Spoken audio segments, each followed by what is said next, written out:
Sir तो अगला प्रश्न भी कुछ इसी से ही जुड़ा हुआ होगा कि अब प्रोटोटाइप इतना इंटरेस्टिंग हमने प्रोजेक्ट्स के बारे में देखा जाना और हम इसके ऊपर चर्चा कर रहे हैं, पर ऐसे प्रोटोटाइप बनाने के ऊपर बेसिक कुछ चैलेंजेस तो स्टूडेंट्स के लिए आते ही होंगे। नहीं, चैलेंजेस हैं, बिल्कुल हैं, बहुत बड़े बड़े चैलेंजेस हैं। आप एक रोबोट का स्ट्रक्चर अगर बनाने लगें तो ऐसे नहीं स्ट्रक्चर बनता है कि हमने बना दिया है कि हाथ इतना बड़ा रखना है। ये भैया पूरा आपको काइनेमेटिक्स लगानी पड़ेगी कि अगर आपने एक रोबोट के इस जॉइंट पर मोटर लगा रहे हैं, इस जॉइंट पर मोटर लगा रहे हैं, इस जॉइंट पर, तो आपको पे लोड कैलकुलेट करना पड़ेगा भाई, इस जॉइंट पे मोटर पे कितना लोड आएगा। और अगर इस मोटर की, क्योंकि हर का टॉर्क होता है मोटर का, अब 5 kg सेंटीमीटर की मोटर लगा दी, लोड पड़ गया 6 kg का, तो टूट के जाएगी बाहर, क्योंकि उठा ही नहीं पाएगी, गिर जाएगा हैंड नीचे।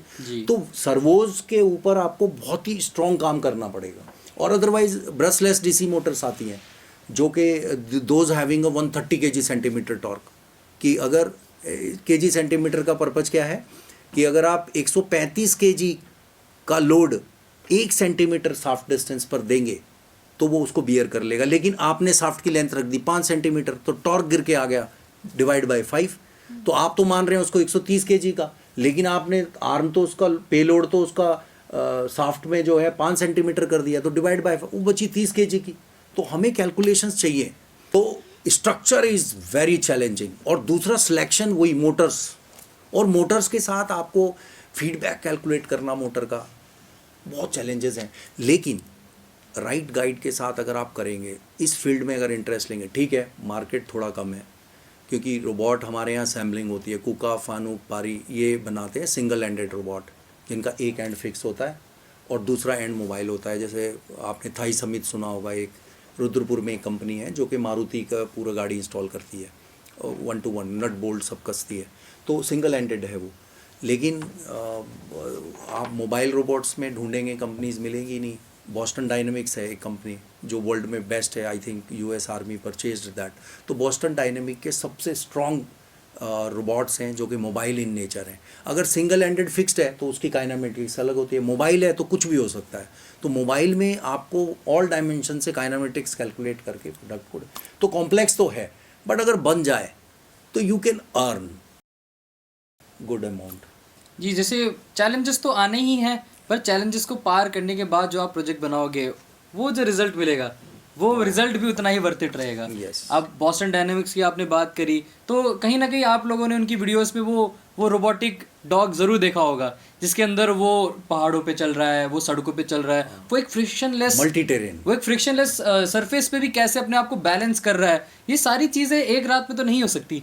तो इसके जो पीछे जो चैलेंजेस हैं, इसको कहीं ना कहीं किसी ने टैकल करा होगा, किसी ने इसके ऊपर रिसर्च करी होगी, देखा होगा कि ये कैसे मूवमेंट को कैसे पॉसिबल किया जाए। तो देखो चैलेंजेस तो आएंगे, पर चैलेंजेस से डरना नहीं है। चैलेंजेस के ऊपर रिसर्च करनी है कि इसको हम इसके ऊपर काम करके अपना फाइनली जो इनोवेशन का प्रोडक्ट है वो बना सकते हैं। तो ये बहुत ही चैलेंजेस वाली बात जो है ये बहुत ही अच्छी है, तो आना भी बहुत अच्छी बात है। इसमें एक सबसे इम्पॉर्टेंट चीज़ है, एक मैं ऐड ऑन करूँगी जो सर ने अभी सारी चीज़ें बोली हैं। जब हम कोई भी प्रोडक्ट बनाते हैं या प्रोटोटाइप बनाते हैं, वो अलग एनवायरनमेंट में बनता है, और जब वो इम्प्लीमेंट होता है, हो सकता है वो अलग एनवायरनमेंट हो। मोस्टली जो भी प्रोडक्ट्स बनते हैं वो एक लैब एनवायरनमेंट में बनाए जाते हैं जब हम उसको इंस्टॉल करते हैं या कुछ प्रोटोटाइपिंग करते हैं। और हो सकता है वो इम्प्लीमेंट जब करना हो, जब लैब से बाहर जाए, तो उसका एनवायरनमेंट चेंज हो जाता है, मैक्सिमम टाइम टेम्परेचर चेंज हो जाता है। तो ये हो सकता है कि मान लो मैंने कोई सेंसर यूज़ किया अपने प्रोटोटाइप में, और वो सेंसर की जो कैपेसिटी है बेयर करने की टेम्परेचर, वो मान लो 100 डिग्री सेल्सियस है, और हो सकता है आप उसको कल को किसी इंडस्ट्री के फर्नेस में लगाने लगे, उसका 1000 and 2000 डिग्री सेल्सियस तक टेम्परेचर जा रहा है, तो वो वहाँ काम ही नहीं करेगा। तो सबसे बड़ा चैलेंज जो मुझे लगता है, जो अभी तक बच्चों ने हमारे साथ काम किया है, सबसे इम्पॉर्टेंट ये है जानना कि किस एनवायरनमेंट में या किस एनवायरनमेंट के लिए बेसिकली आप वो प्रोडक्ट बनाना चाहते हैं, उसको समझें और उसी एनवायरनमेंट में उसे क्रिएट करें। तो ये मुझे लगता है एक एड ऑन चीज़ मैं बताना चाहूँगी कि एनवायरनमेंट जो चैलेंज है वो सबसे इम्पॉर्टेंट समझना है।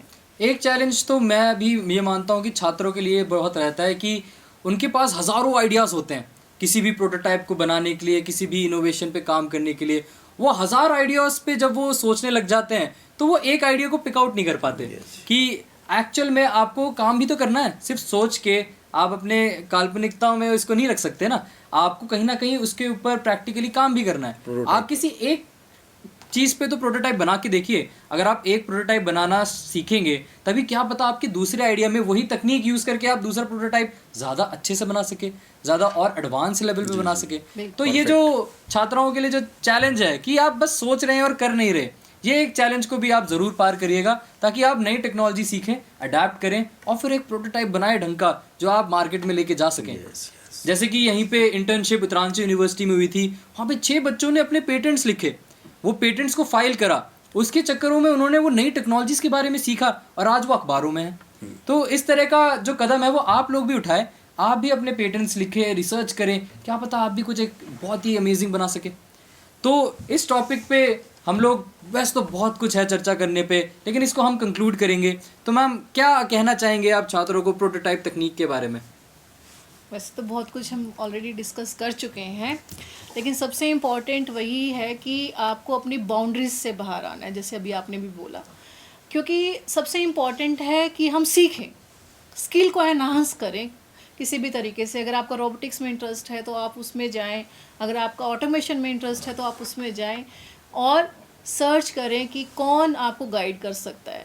और मैं आपको खुले दिल से आमंत्रित करती हूँ कि उत्तरांचल यूनिवर्सिटी हमेशा एक मंथ का इंटर्नशिप करते हैं हम जून में, जिस टाइम पे सब स्कूल्स की छुट्टी होती है। हमारे यहाँ पर स्कूल और यूनिवर्सिटी दोनों तरीके के स्टूडेंट्स इन्वॉल्व हो सकते हैं। और लास्ट टाइम हमने आर्टिफिशियल इंटेलिजेंस का एक इंटर्नशिप करवाया था, इस साल फिर हम प्लान कर रहे हैं ऑटोमेशन और आर्टिफिशियल इंटेलिजेंस पे काम करेंगे।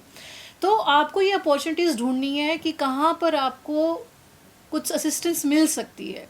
तो सबसे इम्पोर्टेंट यही है कि लर्निंग आपको एबिलिटी रखनी है, अपनी लर्निंग कैपेसिटी को इम्प्रूव करना है और टाइम टू टाइम उसको एनहांस करना है, जिससे कि आप एक आइडिया से प्रोडक्ट के फॉर्म में आ सकें।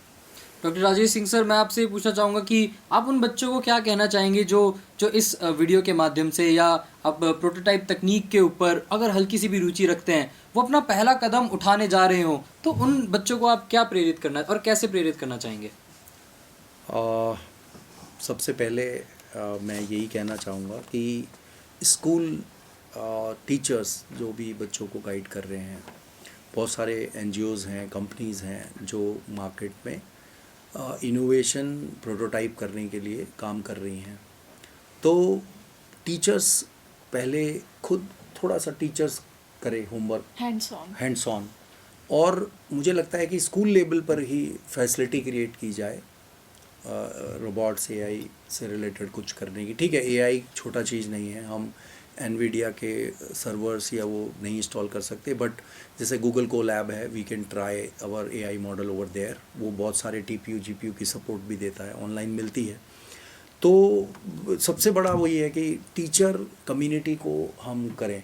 अब जैसे मैथ्स के लोगों को हम देखते हैं, केमिस्ट्री के लोगों को देखते हैं, फिजिक्स के लोगों को देखते हैं, तो मैथ्स वाला कहता है मैं क्या इनोवेशन करूँगा। तो देखिए, इनोवेशन इस बाउंड्रीज़ में नहीं पला बड़ा है कि इनोवेशन वही करेगा जो पढ़ा लिखा होगा, ऐसा कहीं नहीं है। आप देखें जितनी इनोवेशंस होगी, बड़ी बड़ी कंपनीज़ के ऑनर्स देखो आप, ये एक जज्बा है जिसमें आपको सबसे इम्पोर्टेंट एजुकेशन लिमिटेशन नहीं है। एजुकेशन कोई लिमिटेशन, आपको कुछ भी आइडिया आ रहा है, वल्गर सा आ रहा है, कुछ हो रहा है, आपकी प्रॉब्लम सॉल्व कर रहा है, तो ठीक है, आपने डिज़ाइन करवा लिया। जैसे दूध वाला एक दूध सेल करता है, उसने अपनी रिक्वायरमेंट के हिसाब से वो जाल बनवा के गाड़ी में लगवाया, वो भी एक इनोवेशन है। लोगों ने ट्रैक्टर, वो पानी खींचने का जो पंप होता है, जो जनरेटर होता था वो पंप, उस मैकेनिज्म को लगाकर जो है पब्लिक व्हीकल क्रिएट कर दिए छोटे वाले, जिसमें वो किराया 10-10 रुपये लेके छोटे रोड्स पर कि 10 किलोमीटर जाना है आना है। तो कोई education is not a boundary. Even मैं मैथ से पढ़ा हूँ तो मैं सोच नहीं सकता हूँ भाई, मेरे किचन में, मेरे रोज़मर्रा की लाइफ में, मैं क्रिकेट खेल रहा हूँ, मैं फुटबॉल खेल रहा हूँ, रोज़मर्रा की लाइफ में बड़ी प्रॉब्लम्स हैं। तो यहाँ से मुझे एक बहुत अच्छा एग्जांपल याद आ रहा है। किचन में हम सब का सबसे बड़ी प्रॉब्लम क्या होती है, हम सुबह जैसे जो वर्किंग वुमेन स्पेशली जो होते हैं, हम कोई कुकर में कुछ चीज़ रख के मान लो दूसरा काम करने चले गए और वो सीटी भूल जाते हैं कि भाई कितनी सीटी बजी कुकर में, तो उसकी वजह से कभी दाल जल जाती है, कभी सब्जी जल जाती है। तो उसके लिए हमने एक पेटेंट किया था अभी बच्चों के साथ। उसमें उन्होंने क्या किया, उसने काउंट किया, जैसे अगर मान लीजिए मुझे किसी दाल में 3 सीटी का ही सिर्फ उपयोग चाहिए, तो उसमें मैंने फीड कर दिया कि 3 सीटी बजनी है, तो उसमें मैंने फीड किया और उसके बाद 3 सीटी बजने के बाद ऑटोमेटिकली वो गैस को ऑफ कर देगा। तो इस तरीके के मुझे लगता है कि बहुत सारी इनोवेशन जो है जिसकी प्रॉब्लम आपके घरों से निकल के आ सकती है। इवन एक और पेटेंट हमारा बड़ा अच्छा मैच्योर हुआ था। दैट पेटेंट वाज कि जो कुकिंग पैटर्न है कि आपने फिक्स किया हुआ है वर्किंग लोगों ने कि भाई आप 7 से 8 बजे तक हम कुकिंग करेंगे, तो अब कभी 7:10 हो जा रहा है, कभी 7:20 हो जा रहा है स्टार्ट करने में, लेकिन टाइम आउटलेट आपका 8 ही बजे है, क्योंकि उसके बाद ज़्यादा लेट हुए तो आपको कॉलेज आने में लेट या जॉब में लेट।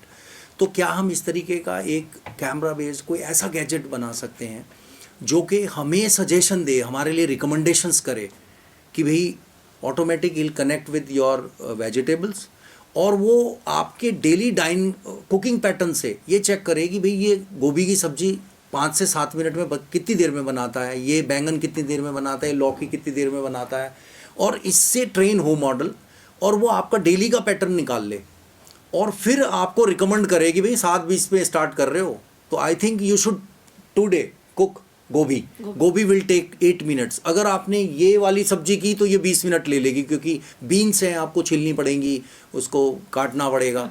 तो can we go for that kind of recommendation system, those giving the assistant to women, और जिससे आदमी भी बनाते हैं बहुत सारे जो अकेले रहते हैं, कुछ तो शादीशुदा भी बनाते हैं, ऐसी कोई दिक्कत नहीं। तो क्या हम ऐसा कोई रिकमेंडेशन सिस्टम बनाए? सोचो, मैंने सोच लिया, लेकिन इसको रियलाइज करना और इस मॉडल को ट्रेन करना ये हल्का काम नहीं है जी। तो क्या हम कर सकते हैं? अगर ऐसा कर सकें तो समझ लीजिए कि ये प्रोडक्ट आपका 100% है, बिकेगा। लेकिन इसको लो कॉस्ट रखें, ऐसा ना हो कि आप 50,000 का बेचने लें, कोई नहीं खरीदेगा।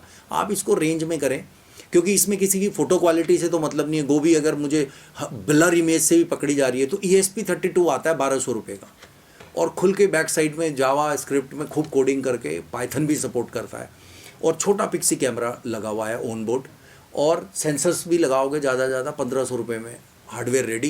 कोडिंग में जितना माइंड लगा सकते हो आप कोडिंग कर लो।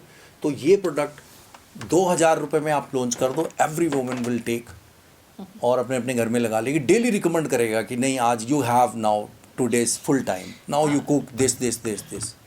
आज आप पकवान बना सकते हैं। इन शानदार सुझावों का और विचारों का बहुत बहुत शुक्रिया। ये बहुत ही रचनात्मक रही ये चीज़ें कि कितने सारे ऐसे प्रोटोटाइप्स बने, इतने सारे इनोवेशन हुए जो किस तरह से हम लोगों को हेल्प कर सकते हैं, कैसे हम इन चीज़ों को बना सकते हैं। पर इस बात का ज़रूर ध्यान रखिए कि ये जो इनोवेशंस हैं ये कहीं ना कहीं एक प्रोटोटाइप से शुरू हुए थे। तो प्रोटोटाइप को कैसे बनाना है, उसके ऊपर कितनी रिसर्च लगती है, उसके ऊपर कौन सी तकनीक लगती है, कौन सी टेक्नोलॉजीज़ को आप उसमें अडेप्ट कर सकते हैं, इन चीज़ों के बारे में जानना, देखो ये जिम्मेदारी आपकी है। आप कहीं ना कहीं अपने गाइडेंस से भी पूछेंगे, आपके मेंटोर से भी पूछेंगे, लेकिन प्रोटोटाइप अगर आपको बनाना है तो आपको इसकी नॉलेज बहुत होनी चाहिए। इसके ऊपर आप उतना ही रिसर्च करें जितना कि आप अपनी अगली सब्जी बनाने में करेंगे जी। तो इसी के साथ हम अंत करते हैं इस एपिसोड का, जो इसका हमारा विषय था प्रोटोटाइप तकनीक का। तो अगले विषय के लिए हम आप लोगों से ज़रूर मिलेंगे। मैं धन्यवाद करना चाहूँगा डॉक्टर राजेश सिंह सर का और डॉक्टर अनीता गहलोत मैम का कि वो आए और हमारे साथ उन्होंने अपने एक्सपीरियंस को शेयर करा, अपने विचार रखे, अपने सुझाव रखे, और आपको कहीं ना कहीं एक दो ऐसे विषय ज़रूर मिले होंगे जिसके ऊपर आपने भी सोचा होगा। अगर आप वो सोच रहे हैं तो ये पहला कदम आप ऑलरेडी उठा चुके हैं एक प्रोटोटाइप बनाने के ऊपर। तो इसी ही सोच के साथ आप भी आगे बढ़े, आप भी अपनी थ्योरीज लगाएं, अपनी रिसर्च करें, और कहीं ना कहीं वो पहला कदम ज़रूर उठाएं कि आप एक प्रोटोटाइप बनाने तक अपने आप को सक्षम कर पाएँ। तो बहुत बहुत शुक्रिया आप सभी का। Thank you.